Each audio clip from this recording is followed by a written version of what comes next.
Modern joshi, or Japanese women's professional wrestling, has a problem. Now, before all the Stardom or Tokyo Joshi Pro fans comment that I'm a fucking idiot, I advise that you hear me out. A portion of these thoughts have previously been uttered in an article I wrote for 5 Star Network, and I'll link the original in the description, but here we go. People in the West often imagine overall social progress as a linear path from ignorance to enlightenment, a holdover from the idealistic 20th century. However, this progression isn't so simple. That basic one direction of progress model doesn't necessarily hold weight in reality, and sometimes, to quote Tame Impala, it feels like we only go backwards. Be it a reactionary politician, self-interested capitalist, or ancient carny, bad actors ride waves that roll back our gains even if the overall trend is positive in the grand scheme of human history. This is true in professional wrestling as in any other art form. Where time passes and opportunities open up, we hope a more diverse variety of voices get their own time to present their creative visions. We've come a long way from the bra and panties matches in the old WWF in the States, but hindrance to progress can present itself in subtler ways. Over in Japan, during the 1980s and 90s, joshi legends like Bull Nakano, Aja Kong, and Akira Hokuto were taken much more seriously than their colleagues in the West, participating in brawls and death matches just as violent, if not more so, as most of their male counterparts in Japan. Their gender really wasn't that much of a sticking point for some of them. They were warriors, and that's all they really needed. Flash forward, and the popularization of idol culture in wrestling has changed the environment greatly, including a lot of the presentation. The wrestlers may still hit hard in the mainstream promotions like Stardom or Tokyo Joshi Pro, but at the same time, they're doing so in frilly outfits instead of regular wrestling gear, and it's very rare that a hoss like Aja Kong is featured on a roster, with exceptions like Natsuko Tora largely failing to break past the mid-card. That breed of wrestler is mostly relegated to the indies, where there are amazing matches to be had, just without a lot of the fanfare. From my understanding, this is largely due to a shift of the demographic in the fan base of joshi, as well as some acts like the Crush Gals. Back in the day were idols, their fan bases were largely young women, whereas today the market for joshi is mostly made up of heterosexual men. These men buy shit like revealing swimsuit calendars made by the promotions that even sometimes include underage female wrestlers, and this was highlighted recently with the firestorm surrounding Rossy Ogawa and his Marigold promotion launch, and promotions have been more than happy to cater to those perverts. While I understand there are many female fans out there and wrestlers that enjoy what they do within this structure, it's fundamentally one that's just as exploitative as any other industry that sexualizes young women. All this is not to say there aren't those who buck this trend, mostly on the Japanese indie circuit, where visionaries like Miko Satomura or Emi Sakura have done their own brand of professional wrestling on their own terms. And to those astute viewers, one of the contemporaries I've neglected to mention yet is none other than Kana, now known by WWE fans as Asuka because I guess Triple H is an Evangelion fan? As stated in my previous video about her, the Secret Santo video about one of her matches with Miko Satomura, she was a queen of combat during her pre-signing with the Fed, and worked an ugly, demented, beautiful brand of wrestling built on shoot style and ultra-violence, largely coming from her trainer, Yuki Ishikawa. She didn't cleanly fit the mold of what would later become an archetypical mainstream joshi ace like Mayu Iwatani, and eventually left the scene not built to fully appreciate her talents in order to make a fuck ton of money over in America and make silly faces. The reason I bring all this context is that I'd reckon there's a lot of contemporary WWE fans who don't fully know her history or context despite enjoying her work, as she was, is, and will likely be until she hangs up her boots, one of the best in the world period, irregardless of gender. It's my goal today to give them a little taste of what she was up to in Japan, and hopefully along the way learn a thing or two. Without further ado, let's end this preamble and watch the Baroness of Bachi Bachi battle through blood and headbutts. I see dead people. What's that on that beat? Nope. Aye. Monster on the beat, ho, Debo, any rat nigga, he a free throw, man down, call her Amber Lambs, tell him breathe, bro, nail a nigga to the cross, he walk around like Tizo. What's up with these jabroni ass niggas trying to see Compton? The industry can hate me, fuck them all and they mama. How many options you really got? I mean, it's too many options. I'm finna pass on this body, I'm John Stockton. Beat your ass and hide the Bible if God watching. Sometimes you gotta pop out and show niggas. Certified boogeyman, I'm the one that up to score with him. Walking down whole time, I know he got some hoe in him. Pole on him, extort shit, bully the flow on him. Say Drake, I hear you like I'm young. You better not ever go to cell block 1. To any bitch that talk to him and they in love, just make sure you hide your little sister from him. They tell me Chubb's the only one that get your hand-me-downs. And party at the party playing with his nose now. And Baka got a weird case, why is he around? Certified lover boys, certified pedophiles. Wop, wop, wop, wop, wop. That fuck him up. Wop, wop, wop, wop, wop. I'ma do my stuff. Why you trolling like a bitch, ain't you tired? Trying to strike a chord and it's probably A minor.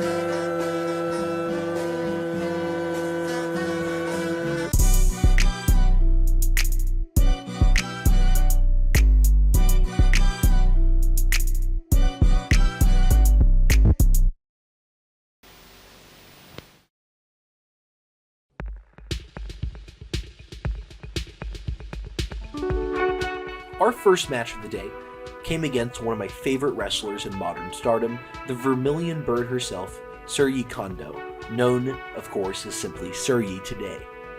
At this point in her career, she was much less seasoned than Kana, and in the midst of a fruitful kickboxing and mixed martial arts career that would take her to heights such as a bout in the UFC versus recent title contender Yan Xiaonan, but nonetheless is a more than worthy opponent for Kana to run through in the waning days of her reign as the queen of the Japanese indie circuit.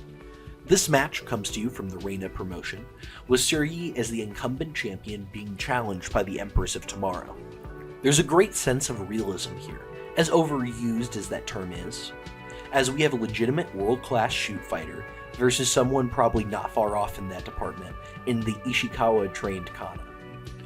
There's a really fun little story throughout, with Kana going for leg locks and Shiri for arm locks, equally matched except for slight imbalances that land each woman time on top. The back and forth is broken up by a fun trip to ringside, where a beautiful double underhook suplex by Shiri plants Kana on her head. Nonetheless, Kana gets her leg once more, refusing to break the hold even after a rope break, and it's then that Miss Kondo finally starts to feel desperate. The obligatory Bomb Fest final act kicks in, and Kana smokes her, ending the onslaught with a choke that causes her to pass out. There's a great little ceremony afterwards, with the new champ gloating and showing her prize while doctors assess the battered bird. A great main event, if nothing particularly innovative. 4 stars.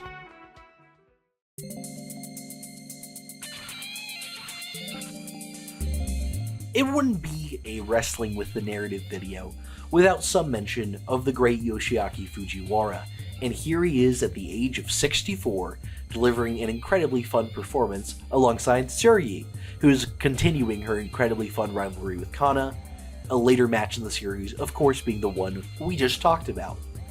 Kana, on the other hand, is tagging with the ever-joyful Minoru Suzuki, who Kana actually had faced earlier in the year, tagging with Naomichi Marufuji against the team of Suzuki and Miko Satomura.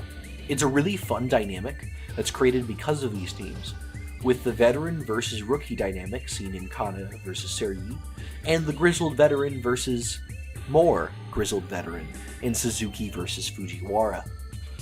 Kana makes her entrance in full heel clown demon mode, so you know it's already going to be fun, and this is backed up by the opening stretch, which sees the Juggernaut Juggalo go for the jugular of the younger woman, who shows some promise in the early going before getting thoroughly stomped by Suzuki, who gets tagged in.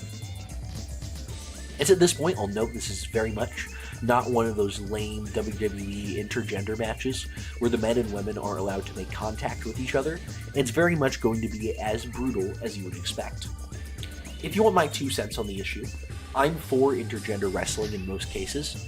At the end of the day, this is a work, and there aren't separate men and women's divisions in Mortal Kombat, so why do so in wrestling? That being said, if you're going for a more real sports vibe, I get it. And also, not everybody is comfortable with the visual of a man striking a woman, or less so vice versa. So if this isn't for you, that's fine. Wrestling is a charcuterie board with many different varieties, and this is a very spicy cheese wedge. Back to the topic at hand. Suzuki versus Fujiwara is teased, but the former King of Pancrase tags out, leaving Kana to deal with his scary armbar dad.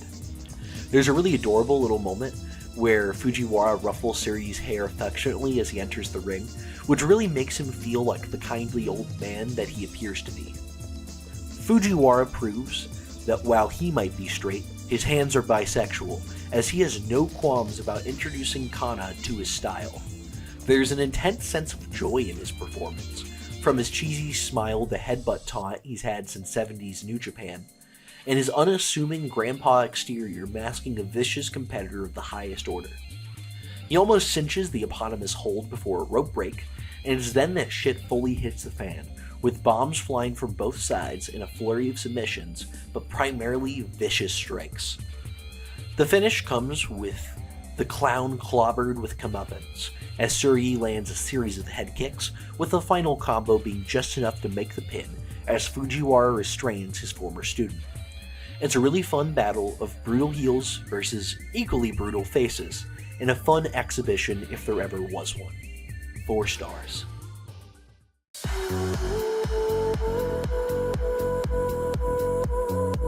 I've already covered a match, as aforementioned, between Miko and Kana in the 2023 edition of Secret Sato, but nonetheless it's an important rivalry for both women's careers. And there's about half a dozen or so matches in the series I would deem truly great, so I'm more or less spoiled for choice here. This particular match takes place at the February 13th edition of Kana's Triple Tails produced show, say that 3 times fast, and while it doesn't have quite the same level of refined artsy Lynchian production that the later Kana Pro Mania match would have, it more than makes up with it by being the superior match in my opinion. This match is also available on Kana's YouTube channel, as the other one is in the match we just covered, and with a runtime of less than 20 minutes, you have literally 0 excuses to not watch it. I'll wait.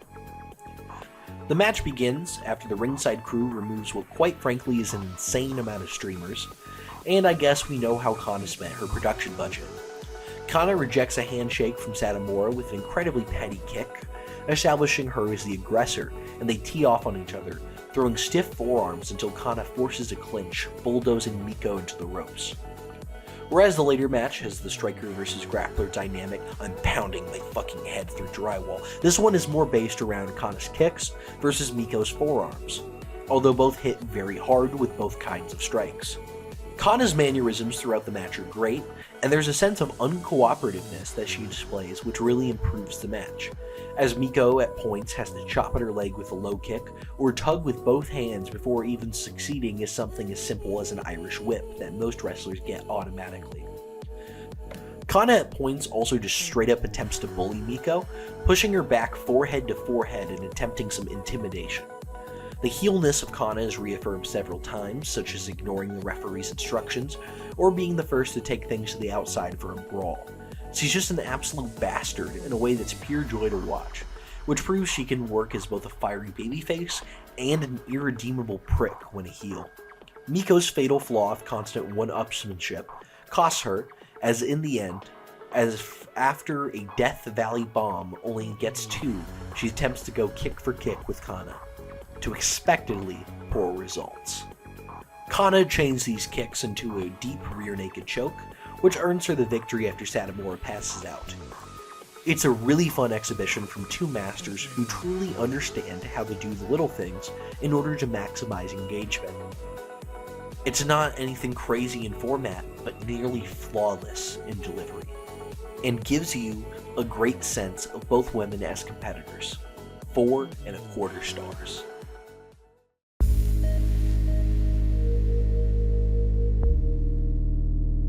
Put on some kick pads and kill some brain cells, because we're now entering the Battle Arts match in this video. As she was trained by Ishikawa, it should be no surprise that she ended up working for the promotion, and thus she fits naturally into the Battle Arts bachi bachi style. As for the other combatant, I could find very little online, as Miss Chihiro Oikawa only wrestled for about 2 years according to Cage Match. Wherever she is, I hope she's well, and she gives a very good account of herself here, so if you're watching this, Chihiro, thank you.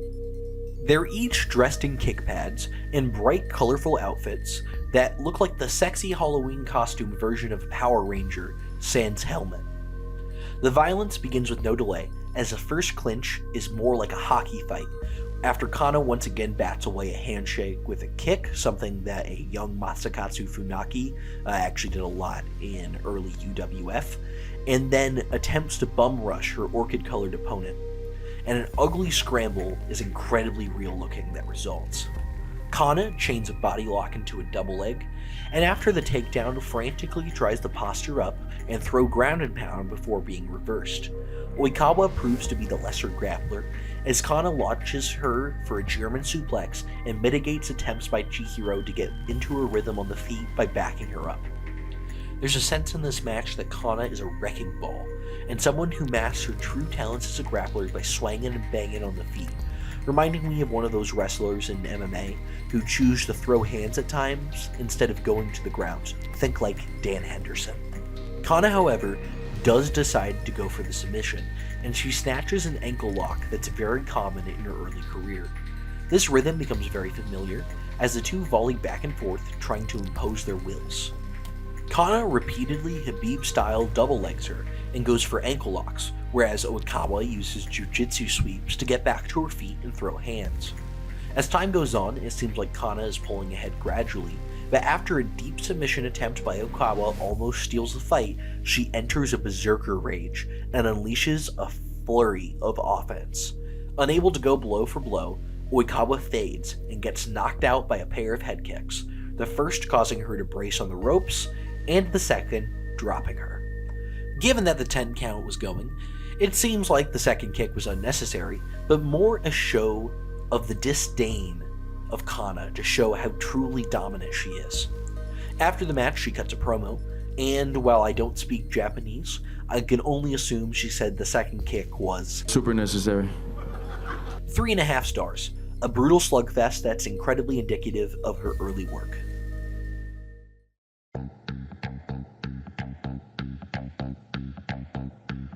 Closing out this match is perhaps my favorite match from Kana, and definitely of Kyoko Kimura, and is not one for the faint of heart. This match is primarily known for its brutality, and for good reason, as during one point in it, Kyoko headbutts Kana so hard that Kana's forehead starts bleeding. It's one of the most botchy women's matches ever, and thus occupies a very, very special place in my heart.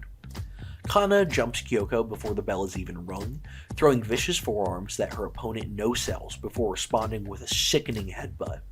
What this immediately creates is a dynamic not unlike Joe versus Necro Butcher in my opinion, as Kana feels like a human fighting a monster in Kimura, and for every piece of offense Kimura lands, Kana has to work twice as hard to see the same results. They leather each other with forearms until Kana gets tossed to the ground, ending up in the bottom of full mount. Vicious ground and pound is rained down until Kana achieves a sweep and goes for a leg lock. Kyoko responds by simply kicking her in the face and resuming the previous position. In a strange way, it also kind of reminds me of Sap versus Nakamura, as Kana keeps trying to apply logic to a slugfest and gets brutalized by her physically superior foe by trying to solve a monster. Once back to the feet, they brawl all around the ring, outside, and after a brief grappling exchange, Kyoko hits the infamous shoot headbutt that this match is most likely known for. And Kana begins bleeding profusely from her head until she looks somewhere between Mania 13 Austin and Carrie. Doing a move-by-move analysis wouldn't quite do this justice because it would just get repetitive. Headbutt, headbutt, headbutt! But the finishing stretch is absolutely electric, with Kana's deep armbar attempt thwarted and then responded to with a rear naked choke by Kimura. Kana can't break the hold, and instead rolls to the outside to break it up, and sensing that her only choice left is to take a puncher's chance after eating more ground and pound, She stands up and starts throwing hands like Holloway in the Last 10 Seconds style. And finally, a no contest is declared due to the referee's inability to control the two warriors, as neither of them will respond to the referee's instructions any longer. Maybe it's a little disappointing as a finish, but it's easily the greatest match to ever end in a no contest, and the finish is paid off greatly by the fact that ostensibly every young lion ringside has to help break up the fight. 4 3/4 stars. This is brutal, disgusting, and not for everyone, but it's for me.